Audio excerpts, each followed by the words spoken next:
Something's wrong with that kid. His head don't work, it never did. You better not cross his path. He's a chain-smoking alcoholic sociopath.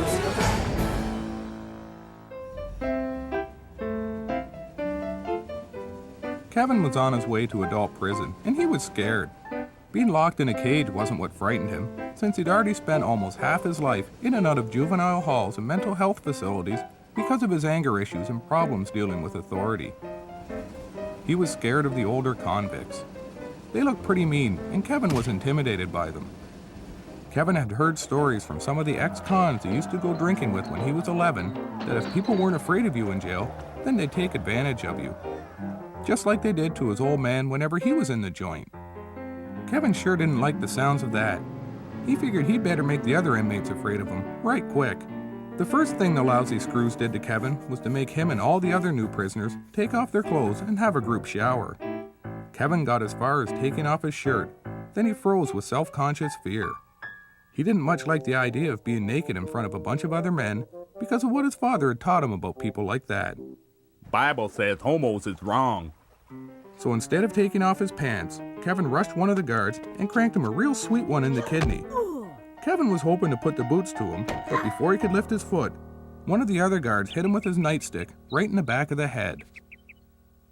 When Kevin came to, he was in a small room with really soft walls, wearing just his underwear. It was the room where they kept the violent sociopaths. Kevin knew this because it looked just like the ones in all the juvenile halls and mental institutions where he'd spent most of his teen years. Kevin sure wished he had some smokes and prescription cough syrup to help pass the time, but since he didn't, he figured he might just as well get some more rest. Kevin curled up and went to sleep. Kevin dreamed about smoking. Then he dreamed about drinking cough syrup. Then he dreamed about smoking and drinking cough syrup. Then he dreamed about what it would be like to be 75 feet tall with chainsaws instead of hands that he could use to lop the heads off of all his betrayers. Kevin had this dream a lot, and it was his favorite, because he was insane. One of the conditions of Kevin's jail time was that he visit the prison psychiatrist 3 times a week. Most prisoners only had to go once. That's because most prisoners were a lot more stable than Kevin. Good morning, Kevin. My name is Mr. Franklin, and I'm here to help you. Kevin wasn't much in the mood for any help. That's good, Kevin. Expressing your emotion is a positive issue-oriented response. In this office, you are free to express whatever is on your mind. There are no barriers and no judgments. Kevin liked the idea of no barriers and no judgments, and he really liked the idea of expressing whatever was on his mind. Unfortunately for Mr. Franklin, Kevin had been thinking about throwing his coffee mug at him. It was a good thing for Mr. Franklin that Kevin's dad had never played catch with him, or any other game for that matter. I've studied the court documents from your trial, and despite what the judge, the prosecution lawyers, your parole officer, the teachers and students at your school, and your parents said, I don't think you are a worthless, lost cause. So let's talk about your parents. What kind of people were they? When Kevin's dad, Percy Spencer, was 18, he enlisted in the Army because he'd been arrested for vagrancy so many times that the judge told him if he didn't get a job, he was going to jail for a good long time. Up yours, prick. The old man wasn't much for working, and he didn't have any job skills because he was an alcoholic and had quit school halfway through grade 6 when he turned 16. The first day of boot camp was really hard. You are all worthless, putrid pieces of scum that have been handed the sorry task of trying to mold into men. Most of you won't last, and the ones that do are gonna hate me anyway. Shut your hole, I got a headache from drinking. Percy still had a few things to learn about Army life. After he hit the drill sergeant, they put him in a metal shed out in the middle of a field for 6 hours to try and sweat some sense into him. When the guards opened the door to see if he'd learned his lesson, he kicked one of them right in the crotch and ran towards the fence to escape. But because Kevin's dad had been a heavy smoker since he was 7.5 years old, he only made it halfway to the fence before he had a stroke. While he was recuperating in the hospital, he broke into the medicine cabinet and stole a bunch of morphine and Percodan. Then he went AWOL, sold the drugs to some teenagers, and went on a 3-week drinking binge.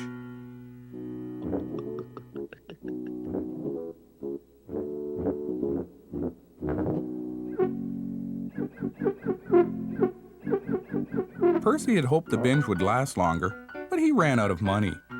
So he decided to go back to the army base to get a few good nights' rest and to try and steal some more drugs. I got no money, so F off. The drill sergeant told him he was being dishonorably discharged.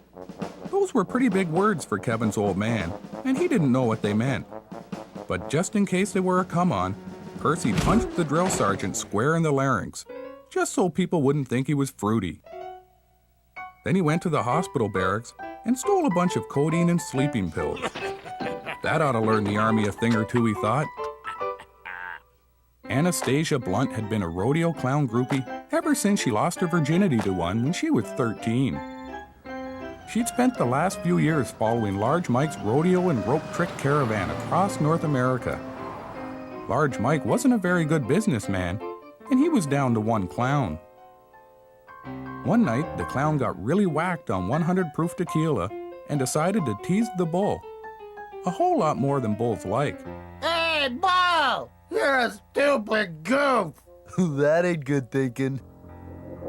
Because he was so loaded, Happy the rodeo clown couldn't run worth a damn, and the bull caught him and stuck his horn right through Happy's spine.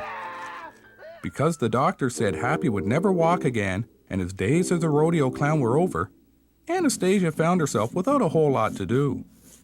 Percy didn't like having to walk places, especially since his heart attack. But he was too poor to afford a car, and even if he could, he wouldn't be allowed to drive because of his 13 driving while impaired charges and the $4,600 he owed in parking tickets. Still, it was pretty hot out, and Percy figured he was a long way from any cops, so he decided to steal the next car he saw. The chip wagon was the nicest car Percy had ever been in, and the man he'd stolen it from had $27 in his pocket. Percy thought there must be big money in running a chip wagon to have that kind of scratch lying around. To celebrate his newfound freedom, he bought a big jug of wine, ate a handful of the pills he'd stolen, and decided to see how fast a chip wagon could go. Percy wasn't as far away from the cops as he thought. Anastasia was stuck in the middle of nowhere. Large Mike had promised to take her with him if she slept with him, but after he was done, he just laughed and drove away. Anastasia figured she'd have the last laugh, though, because she'd stolen his wallet out of his pants and because Happy had given her syphilis. Anastasia figured she'd hitchhike to Nashville and try and meet some more clowns. That's when Percy drove past. Their eyes locked, and it was love at first sight. Then a bunch of police cars drove past her. Maybe it was just the codeine and wine talking, but Percy was in love. He decided to ask the woman to marry him. You're so pretty you make a man want to do it regular with you. You in? I got syphilis. Who don't? I'll wait for you, sugar, and I'll see a doctor about my privates. Don't forget the smoke! Don't forget the smoke! It was Kevin's second week in adult prison. He was still pretty scared and nervous, but he wasn't alone anymore because his dad had just been sentenced to 2 years less a day for public drunkenness and discharging a firearm within the city limits. And he was in a cell not far from Kevin's. This here's my boy. Boy, this here's your Uncle Mike and your Uncle Frank. Them 3 guys is Frank's kids. Them others belong to Mike and his wife, even though he ain't but fathered one of them. Bootlegger fathered the others, because me and the missus ain't had jobs or money for drinking. How long you in for, boy? Kevin told his uncles and cousins that he was doing 25 to life. They all laughed at him because he had the longest sentence. Then they took turns telling him what they were going to do when they were free, and he was still in jail. It was a fun get-together. Kevin wanted the good times to continue, but suddenly the exercise yard went silent. There was a new prisoner. His name was Slappy Bigelow. Most people already knew him because he'd only been released 2 weeks earlier. Slappy was the meanest man in prison, and he liked to hurt people and intimidate them, so they would do things for him. Kevin remembered what the ex-cons had said to him when he used to get loaded with them. If people aren't afraid of you in prison, then you'll be in big trouble. Kevin figured he'd better lay down some ground rules right quick so Slappy wouldn't get any ideas. His cousin Louis never saw it coming. Kevin figured since his cousin Louis now had a broken jaw, he wouldn't be needing his smokes. It was the middle of the summer and Percy Spencer was being released from prison. Percy and Kevin's mom had written letters to each other almost every day, which wasn't as big a deal as it might seem because neither one of them knew a lot of words, so the letters were pretty short. Kevin's dad got all his clothes back, and the prison warden gave him $50 release money. I swear I ain't never going back. My syphilis is gone. Mine too. You got any smokes? Yeah? Come on. It's time you and me done some living. Percy decided to spend his money on the woman he loved to thank her for all the smokes and illegal liquor she had brought him while he was in jail.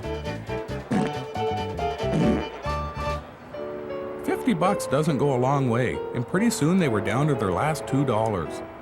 Kevin's parents decided to spend the money on Nevada tickets, aiming to win a nice little chunk of pocket change. But all the tickets were losers. So instead of thinking about getting jobs, Kevin's mom faked she was having a stroke. And when the cashier went to help her, Kevin's dad cleaned out the till and took a few packs of smokes, some porno magazines, and a hairbrush and compact set for the woman he loved.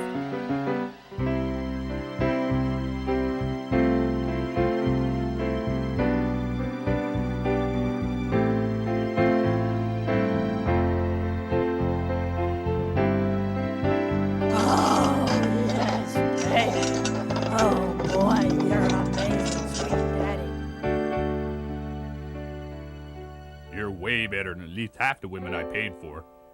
Kevin's mom thought that Percy was calling her a prostitute, so she cuffed him with an empty bottle of wine and told him to get his useless convict ass out of her bed before she phoned the cops and turned him in for ripping off the liquor store.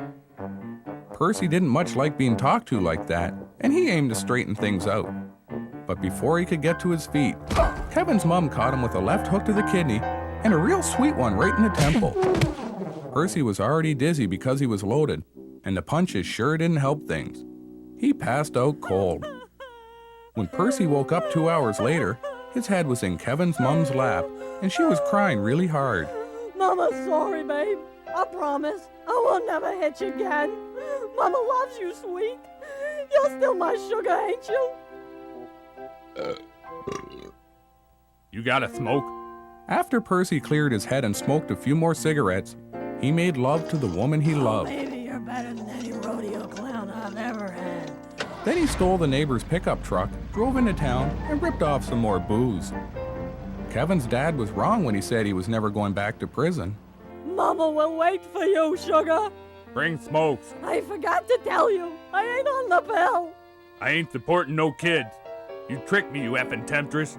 Kevin's mom didn't like being called names, so she said that Percy was a dumb unemployed son of a bitch who was too stupid to get a job and support anything. Percy told her to shut her hole and that there were plenty of other women in the world who would be happy to take up with a man like him. Kevin's mom laughed. Then she told the cops about the cash and porno magazines, so Percy would get a few extra months tacked onto his sentence. She figured that ought to teach the moron a thing or two. Don't forget the smoke! I'm sorry, baby. I love you. Don't take my baby. Kevin's mom was so upset that she threw a bottle of rye right through the back window of the police cruiser. She was sentenced to 3 months in jail for obstruction of justice. This really made Kevin's dad angry because now there was no one to bring him smokes.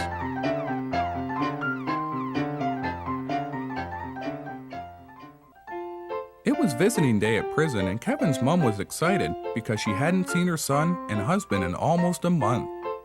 She was supposed to visit every week, but because of her drinking, a lot of times she just forgot to go. She had a fresh carton of smokes for Kevin and one for his dad. Uncle Mike and Uncle Frank's wives were there too, and almost all of their kids, except for the ones who were in different prisons. It was the first time Kevin had ever been to a family reunion, and he thought it was really fun. Kevin especially liked the potato sack race and the softball game, even though he struck out every time, and his dad kept laughing and calling him a useless idiot. Why don't you hit the damn ball and quit embarrassing the family, you stupid effing freak? That was the kind of thing that would bother most kids, but Kevin was pretty much used to it. After lunch, the women broke open the bottles of liquor they'd smuggled in, and the men took out the bootleg booze they'd made in prison. Everyone got real good and loaded. Kevin wished his mom had brought the cough syrup he'd asked for, but he was happy she'd just remembered to come at all. Who's my little cowboy? Who's my cowboy? You are, Kevin. That's who, Slugger, your mama's little cowboy. Oh, Jesus, boy. Why'd you have to be like your useless father? Jesus, boy. Which one of you dumb son of a bitch convicts want to dance? Uncle Mike's wife had brought a tape deck. She put in her new Best of TV theme songs cassette and started to dance. Pretty soon, everybody joined in. Kevin didn't really like dancing, but he didn't want to be left out. Uncle Frank asked Kevin's mom to dance. The first song was a fast one, so that was okay. Then a slow song came on, and they started to kiss, because they were both so drunk that they figured no one would notice. They were wrong. It's showtime! Kevin's dad jumped on Uncle Frank's back, and they fell to the floor. All of Kevin's relatives started to cheer. You got a gimp leg, Frank. Kick him in the leg. You got a gimp leg. Pretty soon, though, it got kind of boring just standing there watching Kevin's dad and Uncle Frank fight, so the rest of them decided to get in on the action and let off some steam. Kevin didn't really have any reason to hit anyone, but that wasn't the kind of thing that had ever stopped him before. He picked up a chair and threw it as hard as he could. Louis never saw it coming. Kevin figured that since Louis's jaw was re-broken, he wouldn't have much use for the smokes he was carrying, or the money in his pocket. Things had worked out so well the first time that Kevin figured he'd throw another chair to see if he couldn't collect enough for a whole carton of smokes.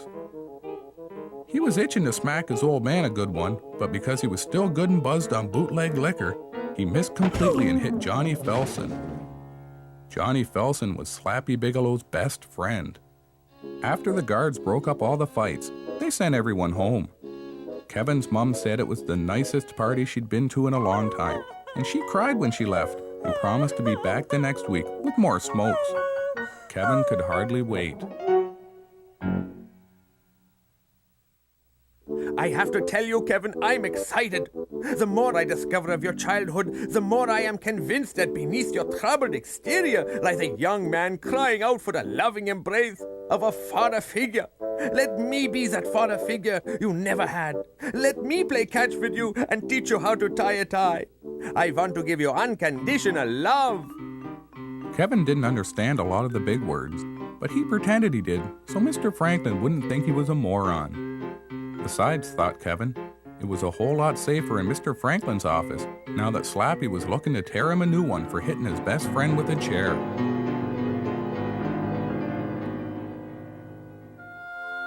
Kevin's mom was 8 months pregnant, and it was a big day because her husband was getting paroled.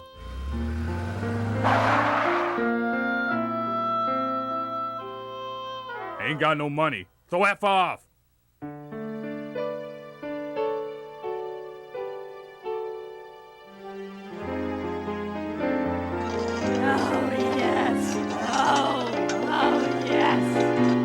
You ain't lost your touch, sugar.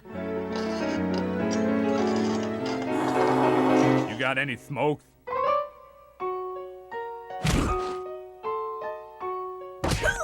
I've been thinking, what, because of the extra child support and me loving you, we ought to get hitched. I always knew you'd make an honest woman out of me.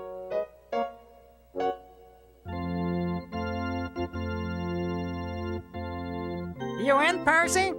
I sure as hell sweet F&M. Aw, you're my angel sent from heaven, baby. So how's about it, Anastasia? You want to unbastard your upcoming bundle of joy? I do. Well, I tell you to kiss her, but it looks like you already got past first base long time ago. Yeah, first date. Oh, Jesus. My water broke. Kevin's mom rushed to the hospital, and his dad went to the liquor store to get a bottle for celebrating. Then he stopped off to buy some lottery tickets, met a guy he knew from prison, and went on a 3-day drinking binge. By the time they met their father, Kevin and his brother were almost 4 days old. We ain't got room for two. Which one you want to keep? Kevin was my firstborn. He'll always be special to me. But he don't smile none or make no noise. He just lies there, staring straight ahead. Kevin's dad figured that not smiling or doing anything was a whole lot easier to look after than a baby who wanted a lot of attention. So they gave the other one up for adoption. Kevin's mom cried so hard when they took the baby away to his new parents that her gin and 7 came out her nose and put out her cigarette. Kevin's dad decided they should all go down to the mall to get more lottery tickets and have a real nice family portrait taken.